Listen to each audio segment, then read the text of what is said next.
Hello and welcome to another episode of our hematology podcast series, Hema Now.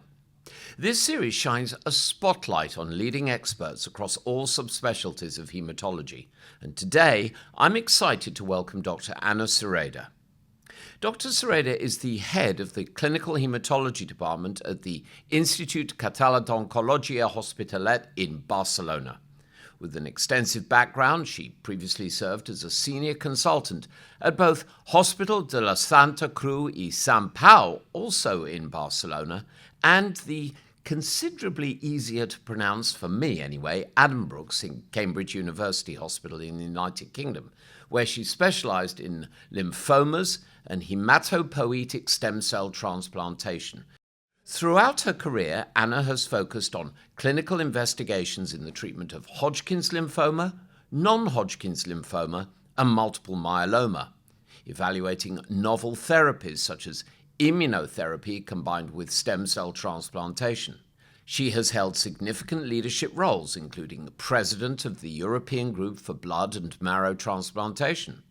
Whilst medicine's undoubtedly her passion, outside of work, Dr. Sureda loves to travel and spending quality time with her family and daughters. So it's my pleasure to welcome Dr. Anna Sureda to the podcast, and I hope you enjoy the conversation. So, hello, Anna. It's lovely to have you here. Nice to meet you, Jonathan. And thanks so much for doing this. But to open our conversation, to start gently, I'd love to hear more about your travels. Have you been anywhere lately that's particularly lovely that you'd like to recommend to our listeners, to me? To you. Okay, so I have to say that I love traveling and I love meeting other people, knowing other cultures, visiting other places. Unfortunately, sometimes I have to travel for very short periods of time. So if it's a business travel or something like that, and here I always have the impression that I have done a lot of kilometers, a lot of hours by plane, unfortunately, and then I haven't seen anything. But anyway, I usually try to take a few days every year to travel with my daughters. So my daughters are 24 and 26, so they are old enough not to be with me, but we try to spend 1 or 2 weeks together. So if I can remember, maybe not. This year has been a little bit a complicated year for us, but I can let you know a little bit more about my travels in the past year if this might be of interest. Probably the two ones that I remember with a special feeling, they were really very interesting, and it was a very nice time for the three of us to be together, is when I went to Costa Rica. I have to recommend Costa Rica probably to everybody. So we spent there 15 days, probably not enough time to know the country well enough, but enough time to have a flavor of the country, of all the people, the both oceans that are basically bathing the country, all the super rich flora and fauna. So we are super fans of animals, exotic animals, basically my oldest daughter. Of course, the food, the kindness of the people. I was able to rent a car. I like driving very much, even in these roads that might be a little bit complicated. So we had really a fantastic and a fabulous time there. And the other one that I think that I have to recommend too is my travel. That was 2 or 3 years ago to Tanzania and to Kenya. That was also a fantastic one. Um, I have to say that my daughters prefer more um, landscape, countryside. Well, you can consider countryside in different ways. Animals more than big cities. So we were able um, to go to the different animal parks, to sleep in tents, to go into the desert, to visit the different ethnicities there. So I always come back home kind of tired from a physical point of view, but renovated from a psychological point of view. And on top of that, in Kenya and Tanzania, I was not able to use the internet, which is one of my multiple defects. I have to say, I am completely linked to internet, so I was not able to check my emails for 10 or 15 days. So I think that that was also a very good experience. And of course, we ended up our travel for a few days in Zanzibar, which is a wonderful, which is also a wonderful place, a little bit relaxing, going to the swimming pool, going to the beach. So it was a very nice experience. Yeah, it's travel is enriching. I've had the privilege of going on a lot of travels to teach, to operate overseas, and I used to rush back, um, when my children were small, and just do the lecture and leave. Mm. Suddenly struck me that I'd been to many, many places and I'd seen nothing. And I now am able to tack on, even if it's a day before and a day after. I think I'd been to Barcelona 7 times. I'd never seen the Parc Güell. I'd never seen the Sagrada Familia. I'd never seen anything. And I thought that's absolute shame. So it enriches the soul. So yeah, I went to Madeira this year. I Oh, highly you went. Oh, I have also been in Madeira, beautiful. and it was also a very nice holidays time. So we went there for 1 week or 1 week and a half. I have to say that I had quite a few issues walking through these levadas. That Yes. other than that are fantastic because I have significant vertigo. So even everything on all the small pathways were protected. For me, they were not protected enough. So I ended up several times, if you remember, in this kind of small water corridors that are on the left hand side or on the right hand side, so near the mountain, just to be protected from Yeah. from this feeling. But I agree with you, and this is one of my dreams for 2025 because I also travel a lot. I have the feeling that I don't see anything, which is quite painful and it's a little bit disappointing. But of course, if you manage your time well enough and you are able to go one day before, at least you have a little bit of few hours to smell the flavor and to understand a little bit the place that you are going, which is, I don't know if more important, but Well, it's equally it's important. equally important that the conference, the presentation, and all your professional network that you are going to do. Absolutely. So, Anna, I love origin stories. They tell us what motivates a person, helps others find their way who may be listening in. In 1986, you obtained your degree in medicine and surgery in Madrid, another of my favorite places to actually spend time in. Following this, you pursued a doctorate in hematology. Tell us what took you down your career path and how it evolved. So I have to say that, well, first of all, I have dedicated many years of my professional life to stem cell transplantation. So in the stem cell transplantation, um, I don't know, wording, let's put it this way, I have to say that I am a mixed chimera. A mixed chimera in the transplantation field means that the patient has part of the cells that come from the patient and part of the cells that come from the donor. So, with that, I want to say that I was born in Barcelona. I went to Madrid when I was 11 years old, just because my father was moved there and all the family we moved to Madrid. I did medical school in Madrid, and I have to say that I had always been very much interested in medicine. I was really very happy to take care of patients. I always thought that was really very challenging job and work. I really like very much to have relationship with people, and of course, I thought that trying to take care of ill people was going to be really very rewarding for me.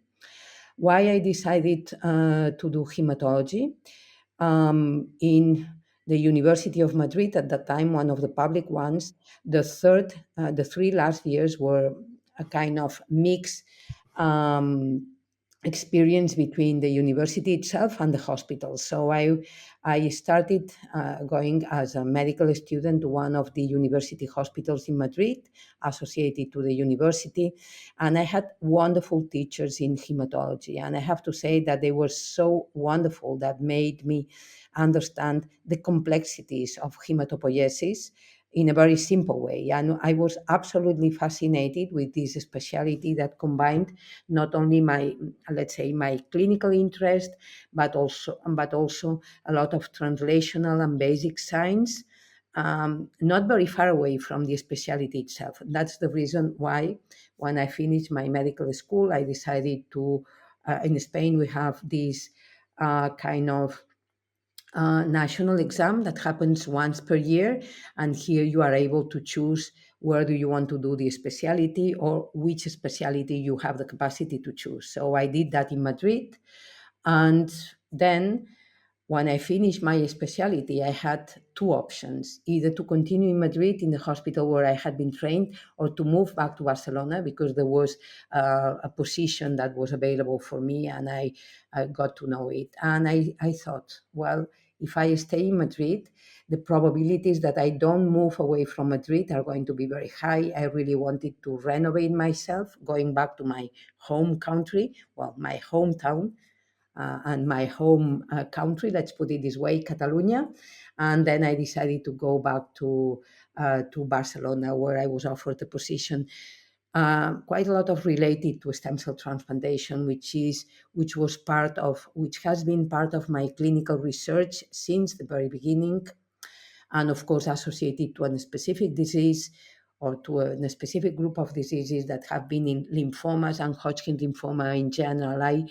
I mean, I was very much interested in Hodgkin lymphoma. I can tell you a secret, not because I was very much interested in Hodgkin lymphoma at the beginning, but because everybody, well, not everybody, but being kind of intensive care hematology, I mean, we are always very much interested in acute leukemias that might represent, I don't know, the big disease for all of us. But when I went to this hospital in Barcelona, uh, let's say, of course, I was the junior one, and there was already somebody taking care of acute leukemias. And I said, oh, this is not my place. I'm not going to compete. So I'm going to move to another field, which is not as busy as this one, at least in my hospital. So I started studying Hodgkin lymphoma. I became very much interested in Hodgkin lymphoma, and I ended up doing my PhD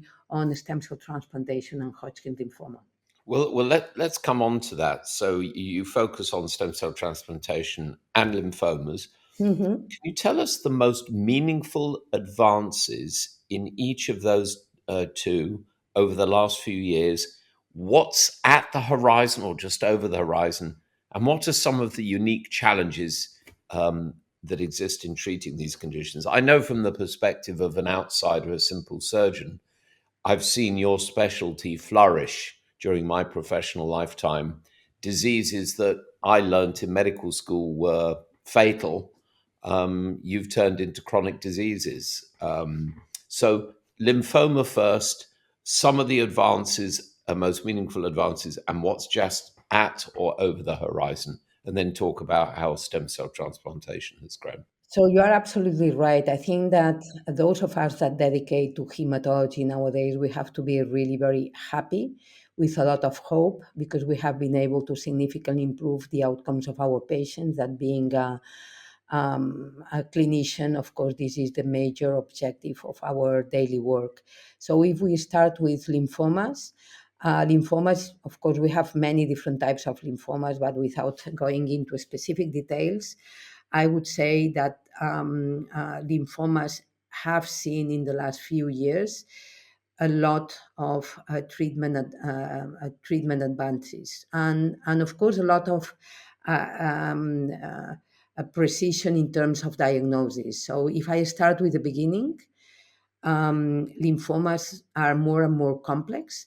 We have more technologies starting from the lab that allow us to better identify the type of disease that each one of our patients has. And of course, not all of them, even if you talk about B-cell lymphoma, about follicular lymphoma, not all these patients have the same prognosis. And at the end of the day, not all of them are going to be treated in the same way. So one of the major advances that we have seen in the last few years is our capacity even to go to next generation sequencing and molecular techniques to better diagnose our patients and to be able to allocate a better prognosis and, of course, treatment strategies. If we move to treatment strategies, the reality is that nowadays we have in our hands not only chemotherapy that has been the basis for the treatment of patients with lymphomas since the very beginning, since I started with in my medical school, but we have the possibility to use targeted therapies. These targeted therapies, of course, they are directed to specific pathways that are being pathological in patients with lymphomas. They are really effective treatments, and we are understanding how to combine them with the old treatment strategies, so basically with chemotherapy, and or eventually avoid chemotherapy just to try to avoid all the early, midterm, and long-term side effects that chemotherapy has. So we have been able to improve the outcomes, and we have been able to improve also the toxicity profile of all the treatments that we are offering to our patients. And this applies not only to non-Hodgkin lymphoma, that basically represents 70% or 65% of all the lymphomas, but also to Hodgkin lymphoma, which is the one that I have dedicated most of my hours since the very beginning. If I have to uh, tell you two names about really treatment strategies that are going to move forward the field even more in the future, I can talk about CAR T cells. I'm sure that everybody knows about CAR T cells, which is I would say, a very intelligent and wise way to use our the autologous T cells of the patient, basically to modify them genetically and to use them to fight against the disease when they are reinfused into the patient. So they are very effective. They have an acceptable toxicity profile, and they have opened a different pathway for hematological malignancies and even outside hematology. So they are being tested in solid tumors, they are being tested in autoimmune diseases. So there is a new field probably that is going to be more and more explored in the near future. And then I also want to mention bispecific monoclonal antibodies that basically are T cell engagers. And what they are doing is that they are directing the T cells of the patients against the malignant cells. So that would be, let's say, a little bit my summary for lymphoma. Stem cell transplantation is basically a treatment strategy. So we have to look at it specifically in this way. So a stem cell transplant, of course, was started many, many years ago. It's not only applicable to lymphomas, but it's applicable to other hematological malignancies. In fact, nowadays, a stem cell transplant is struggling a lot against CAR T cells when we talk about lymphomas, because CAR T cells are basically replacing both autologous and allogeneic stem cell transplantation. But since the first reports basically coming from US and some reports in Europe, we have been able, first of all, to individualize much more which are the patients that really benefit from an stem cell transplantation. Second, which is the best donor for every single patient. Nowadays, with the advent of haploidentical donors, a few years ago, if we consider a patient candidate for a stem cell transplant, we have a donor for almost every single patient. Eventually, even ethnic minorities, which maybe we are going to discuss about equity and accessibility later on during this interview.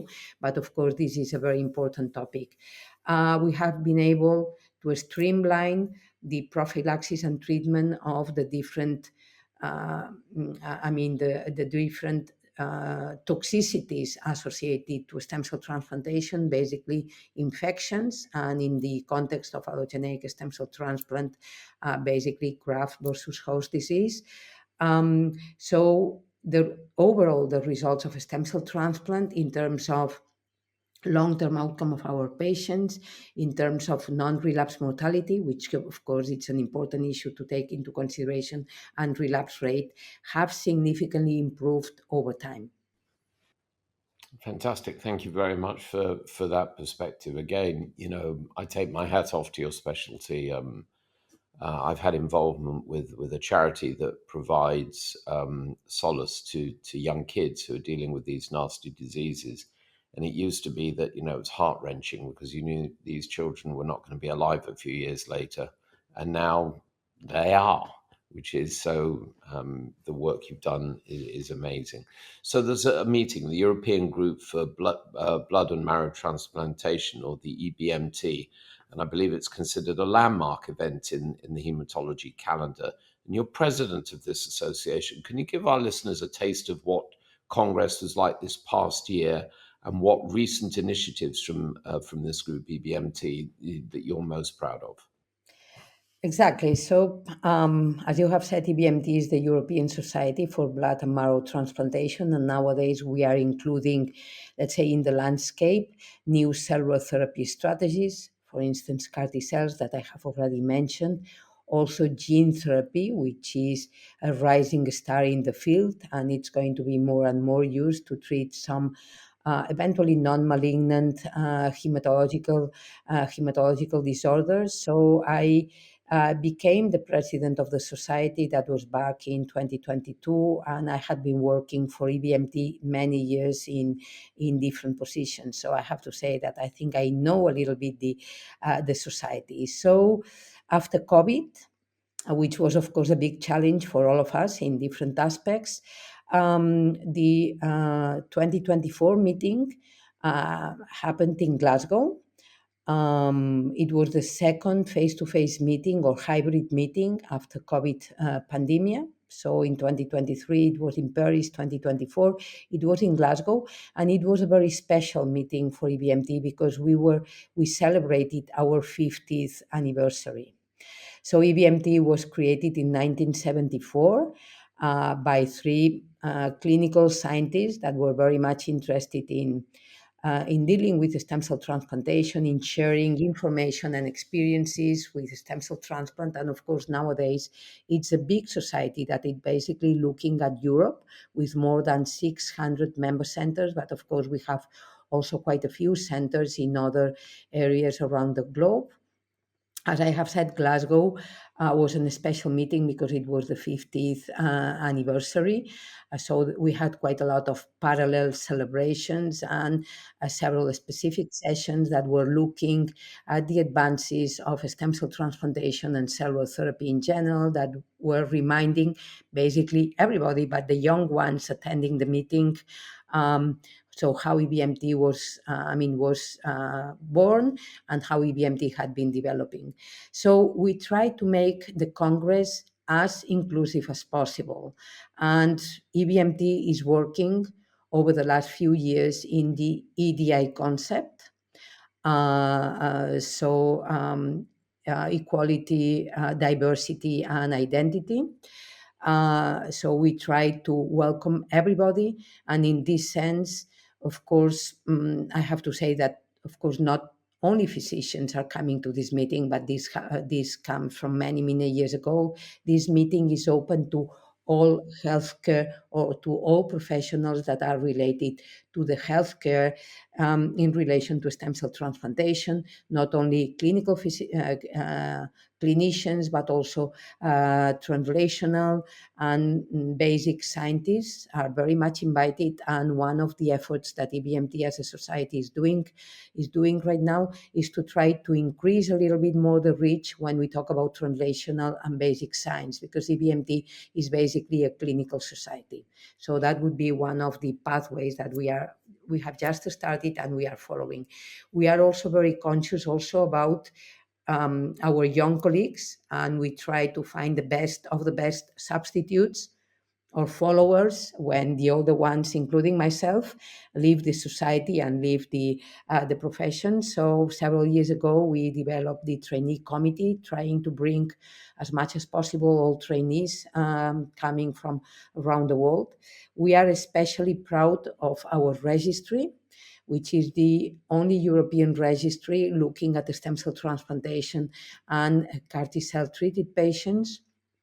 We upgraded our registry that was um, in August 2023 to a new platform, which is modern, which is more friendly user or user friendly. I have to say that I never know which is the exact wording User friendly is right. for a user friendly. I hope I don't forget it. So anyway, user friendly for all our users. In principle, full members of EBMT are requested to report all consecutive transplants to the registry, and the registry has more than 800,000 transplants nowadays, Wow. and more than 10,000 patients being treated with CAR T.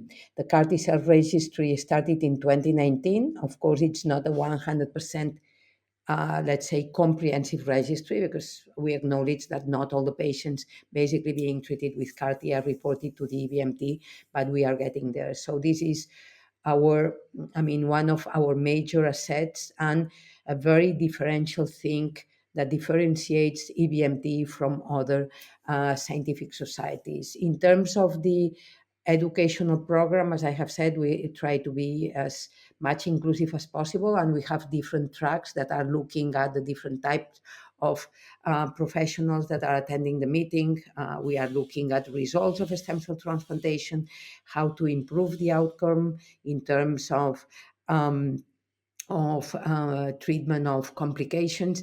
We try to bring stem cell transplant in the era of new drugs. And this is very important because, as we have mentioned before, there are many new drugs, not only in lymphomas, but in the rest of the diseases. And stem cell transplant is a kind of moving target, depending on the results of new drugs and, of course, our capacity to combine stem cell transplantation with new drugs with the objective to optimize the results of stem cell transplantation itself. And of course, we are looking at more newer cellular therapy strategies, gene therapy, CAR T cells that had a very prominent position in the educational scientific program for Glasgow.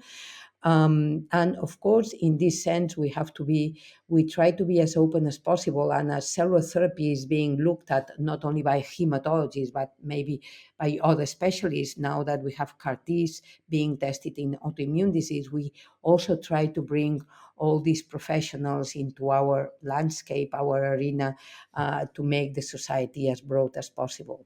Hmm. By the way, in 2025, EBMT is going to happen in Florence, Italy. Another gorgeous Yes. destination. You said the last one was in Glasgow, right? The last one was in Glasgow, and I have to say that the weather was not so bad at all. Yeah, Scotland gets a bad rap. I did some of my training in Scotland, and I fell in love with the country. The people, again, are fantastic. The food up there is amazing, and the scenery is fantastic. And Glasgow was a European city of culture a few years back, and got a very rich and fascinating heritage. So, Exactly. Can I tell you one thing? Because I lived for 2 years in Cambridge, UK. So unfortunately, only for 2 years. I applied for a position in Addenbrooke's hospital, so I moved to live there. And of course, UK and Spain are very, very different. I have to say that one of the things that I missed more from Spain was the weather. oh, So, how could you? uh,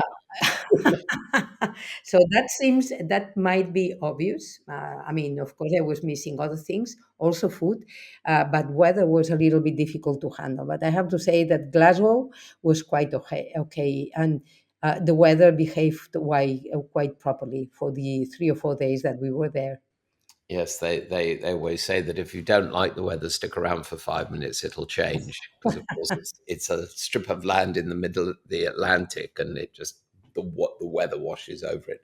So in 2022, you co-authored a paper looking at the outcomes of allogeneic transplantation for mature T cell lymphomas.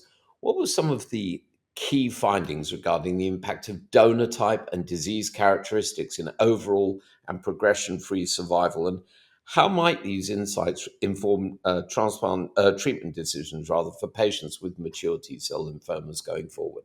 The first thing I want to say when we talk about transplant and T-cell lymphomas is that T-cell lymphomas is probably the only histology nowadays where stem cell transplantation is still holding in terms of numbers. As I have mentioned before, with the advent of CAR-Ts in B-cell lymphomas, the numbers of transplants are significantly decreasing, and probably they are going to decrease more in the next few years. For T-cell lymphomas, we still don't have CAR-T cells, and we don't have very good new drugs or targeted therapy that can be used for these patients. And eventually, of course, sometimes you have good drugs, but they are not approved by Hema, and they are not being reimbursed in the different European countries. So this is one of the major reasons. Also, with the information that there is a true graft versus T-cell lymphoma effect when we talk about allogeneic stem cell transplant. And these are the reasons why stem cell transplantation and basically allotransplant, which was basically the topic of the paper that you are referring to, are still holding and even increasing a little bit in terms of number of patients being reported to the EBMT registry. So we have to take into consideration allogeneic stem cell transplantation in almost any, and I don't say any because 100% does not exist in this life, almost any patient with relapsed refractory T-cell lymphoma, if the patient is a candidate for an allotransplant and if the patient has a donor available. This is also very important because we have different types of donors that we can use when we consider a patient candidate for an allogeneic stem cell transplant. That was one of the major issues that we wanted to analyze in this specific paper. And the reason for that is because a few years ago, with the advent of a new GVHD prophylaxis platform that was based on the use of cyclophosphamide after transplantation, we had the possibility to use in a broader way haploidentical donors that are basically family relatives of the patients that only share 50% of the HLA of the HLA typing. And just because of the Mendelian laws that are being used for HLA, we are inheriting HLA from our father and our mother virtually. I would say that 100% of the patients had an haploidentical donor in the family. So that's the reason we have been able to expand the donors almost up to 100% of the patients. But of course, we need to test that these kind of new type of donors are going to perform equally well or equally bad to the more standard or historical type of donors that we have used, starting with the sibling donors and continuing with the unrelated donors. And that was basically the objective of this analysis. I have to say that unfortunately, when we talk about transplant and in many specific areas, we don't have prospective clinical trials, so prospective randomized clinical trials, which are the best level of evidence that we may have. Um, and we have to base sometimes our information and our decisions on retrospective analysis. And of course, registries can be very useful because they can bring quite a lot of patients, which is also an important topic when we consider T-cell lymphomas because they are quite infrequent. So having single center reports, sometimes this is not enough, and even national reports, they don't bring enough patients. So registries are quite useful.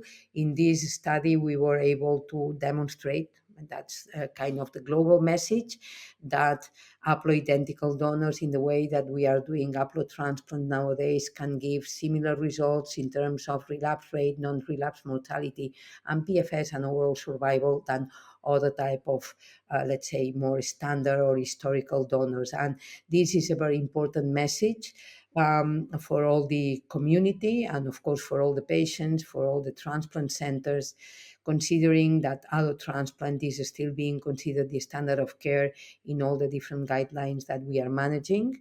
and that we can use haploidentical donors in this setting. Right. So thank you for that. I've mentioned that your specialty has made amazing advances, but developing these new treatments is not inexpensive. And that money has to come from somewhere, and that drives up the cost of healthcare. And as societies, we have to make a decision as to how we pay for healthcare. So that's a challenge. But as we continue to see advancements in all areas of hematology, what are the most pressing challenges and over the horizon advances that you've not already mentioned? And I'm presuming, sadly, that I'm right about the financial issues. And we're going to get on to equity and health equality, but what are some of the other challenges? Well, I think that as we have mentioned before, we have many new drugs and many new combinations that are really very effective. But unfortunately, I would say that all of them, they are also very expensive. And this is one this is one of the challenges that the system has to manage.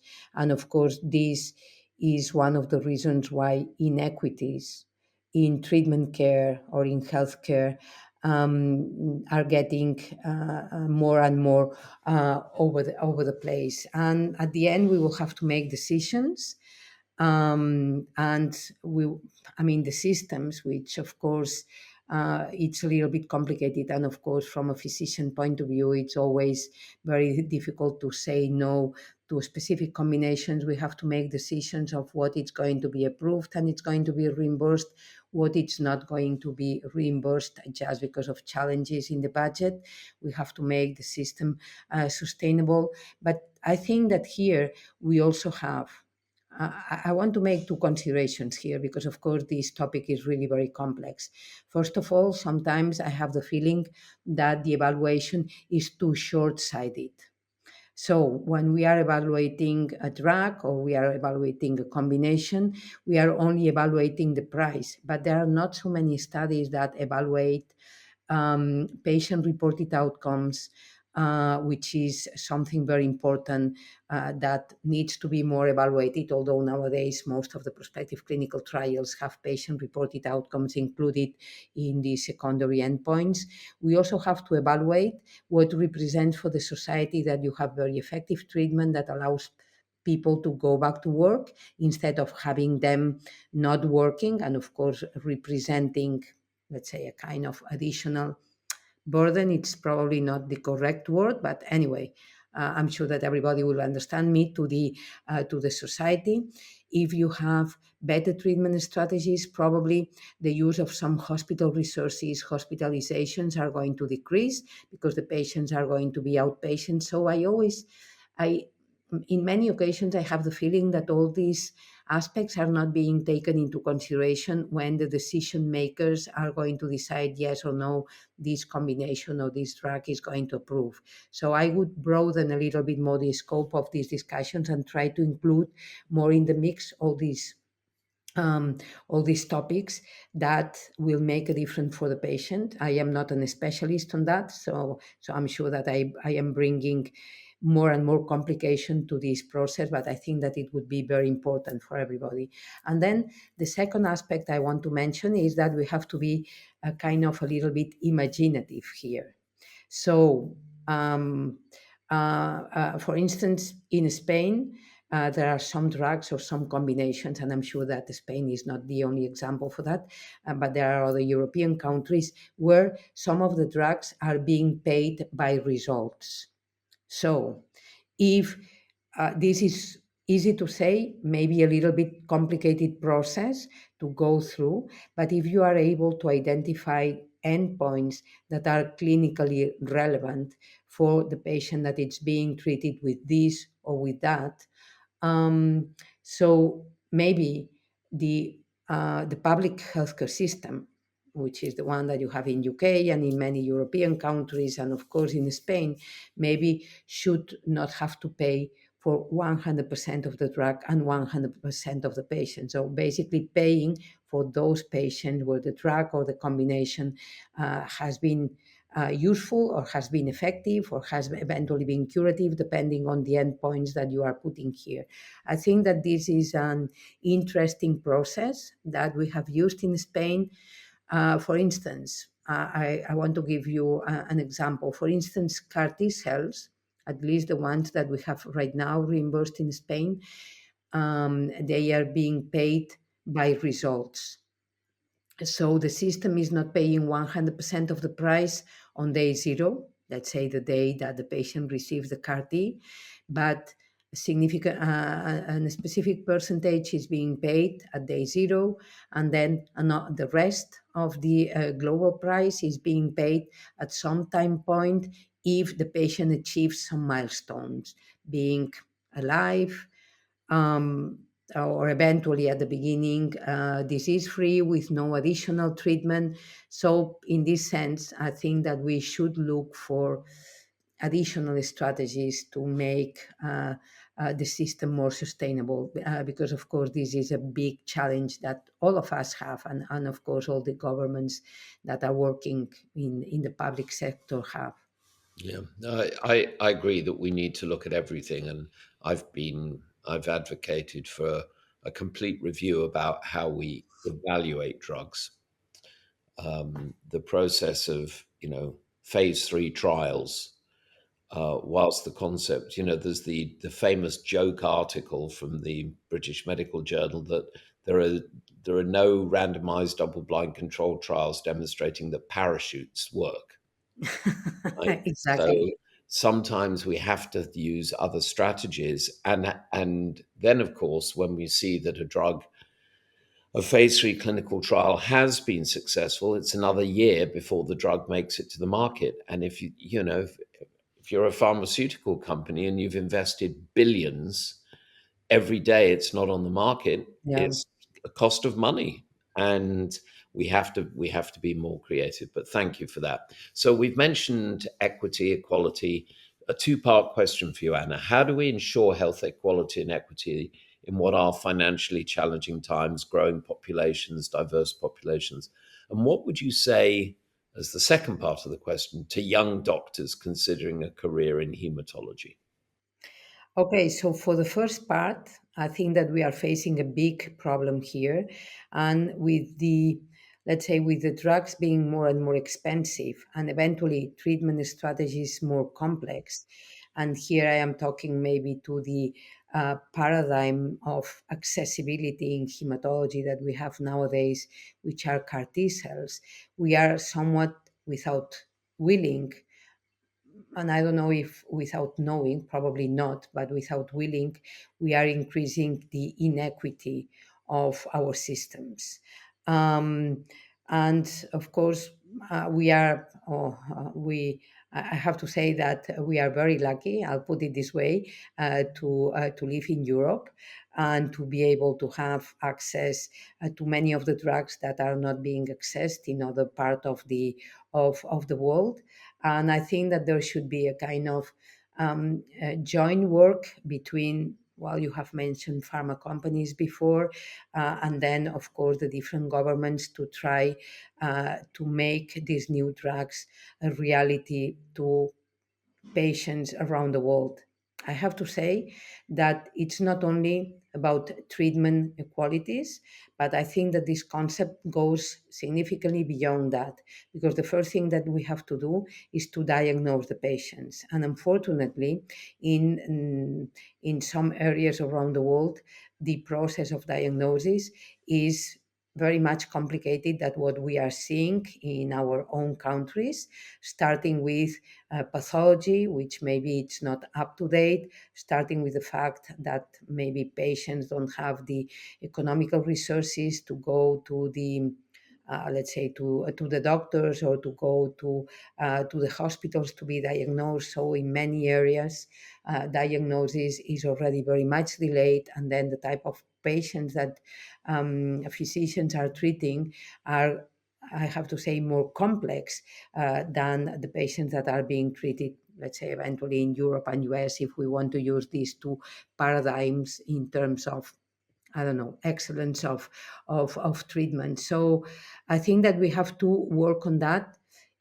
we have to do as much as possible, and that should be a joint work, starting with the government, with different societies, even EBMT. I think that it has a responsibility trying to open our major, let's say, area of interest in terms of treatment, which is stem cell transplantation and cellular therapy, to other countries.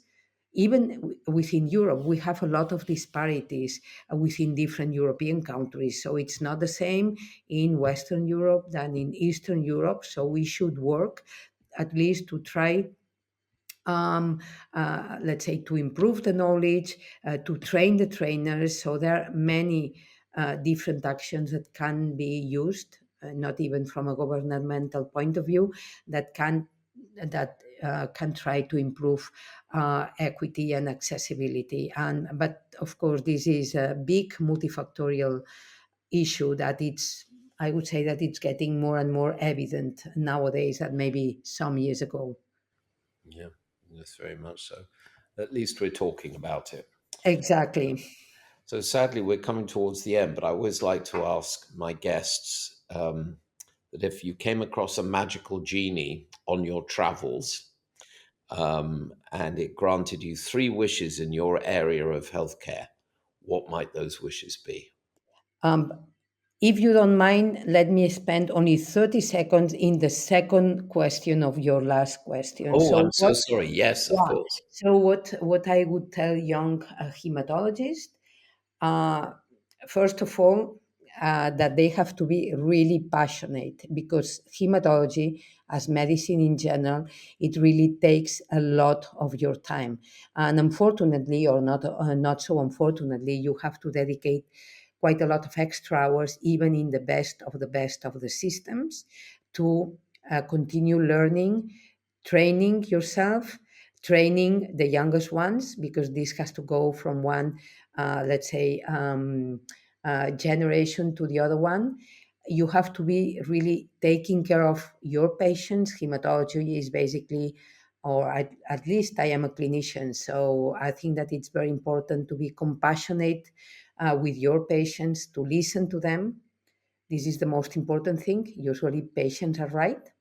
I have several experience in my own career, so it's very important to listen to them, to understand them, to try to fulfill all their needs, to bring them the best clinical care that we can bring them with the best quality. We haven't talked about quality, but of course, quality systems are also very important in medicine in general, in hematology in particular, to try to do as much as research as possible, each one in one of the specific areas, and of course to do continuous medical education, not only in ourselves, but of course for the younger generation. So that would be my advice. And if I have to, let's say, to use the genius of the bottle, Aladdin, to think a little bit about my three kind of wishes or guesses for the future. Um, I really would like, let's say, to have the hematology community. Now I'm talking about hematology, to continue investigate as much as possible to improve as much as possible the long-term outcome of our patients, to integrate translational and basic science with the clinical one, and to work as much as possible towards what we have been discussing previously, which is accessibility and equity of treatments around the world. Yeah, bang on target. Um, I rather suspect we're going to have you back on the program, Anna, and there is a forthcoming conversation you and I are going to have. So absolutely fascinating. Sadly, that's all we've got time for today. But I want to give you a big thank you, Dr. Anna Sureda. It was a real pleasure chatting with you and learning from you. Thank you. Thank you very much, Jonathan. It has been a real pleasure, and I have enjoyed, this time for all of us together. Thank you. Well, I hope you enjoyed that episode of Hema Now, our bi weekly podcast on hematology. Please consider subscribing on either Apple Podcasts or Spotify, or frankly, wherever you get your podcasts, so that you never miss an episode. Like us on social media, tell your friends and colleagues, and please check out the archives because they're growing if you've missed any episodes. And please join us again in 2 weeks for another episode. Until then, I'm Dr. Jonathan Sacchi. I'm proud to be your host. Please, everyone, stay safe, stay well, stay curious. Bye for now.